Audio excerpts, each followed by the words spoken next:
मध्य रेल्वेची वाहतूक विस्कळीत। घाटकोपर परेल स्टेशनवरती प्रवाशांची प्रचंड गर्दी। ठाकुर्ली जवळ ओव्हरहेड वायर तुटल्याचा फटका।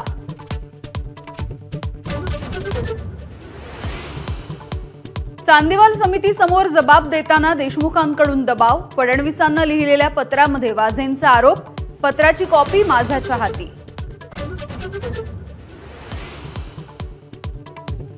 अवैध हुक्का पार्लर प्रकरणामध्ये आरोपीला सोडण्यासाठी जयंत पाटलांचा दबाव। वाझेंच्या पत्रामध्ये उल्लेख। शरद पवारांच्या राष्ट्रवादीच्या प्रदेशाध्यक्षांच्या प्रतिक्रियेची प्रतीक्षा। राज ठाकरे मुक्कामी असलेल्या धाराशिवमधल्या हॉटेलमध्ये मराठा आंदोलकांची निदर्शनं।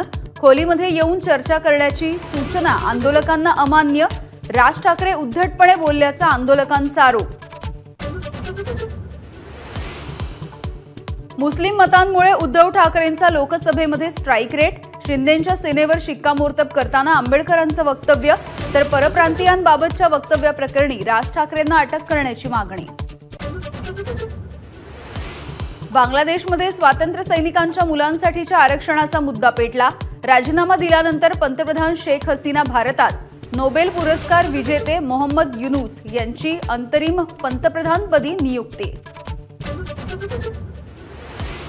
48 तासात काळजीवाहू सरकार स्थापन करू। बांगलादेशच्या लष्कर प्रमुखांचं जनतेला शांततेचं आवाहन। मात्र विद्यार्थ्यांच्या आंदोलनाला हिंसक वळण।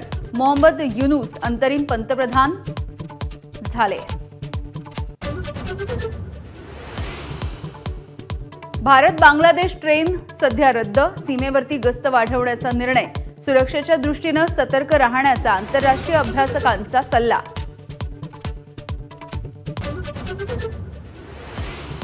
स्वबळाचा नारा देणाऱ्या मनसेकडून विधानसभेसाठी 2 उमेदवार जाहीर।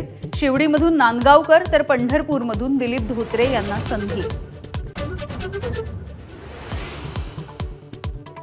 आरोप मागे घेण्यासाठी सलील देशमुख पाया पडायला तयार होते। परमवीर सिंह यांची माझाला प्रतिक्रिया।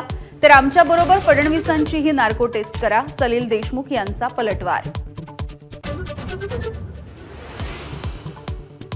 वरुण सरदेसाई यांची थेट काँग्रेसच्या बैठकीला उपस्थिती। झिशान सिद्दीकी यांच्याकडून आक्षेप। तर नाना पटोलेंकडून सिद्दीकींना क्रॉस वोटिंगची आठवण।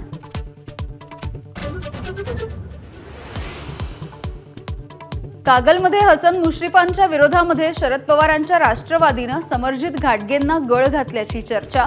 विधानसभेसाठी इच्छुक असलेल्या घाटगेंकडून सस्पेन्स कायम। पंढरपूर शहरात पूरजन्य परिस्थिती। चंद्रभागेकाठच्या नागरिकांचं स्थलांतर। उजनी आणि वीर धरणामधून भीमा नदीच्या पात्रात विसर्ग।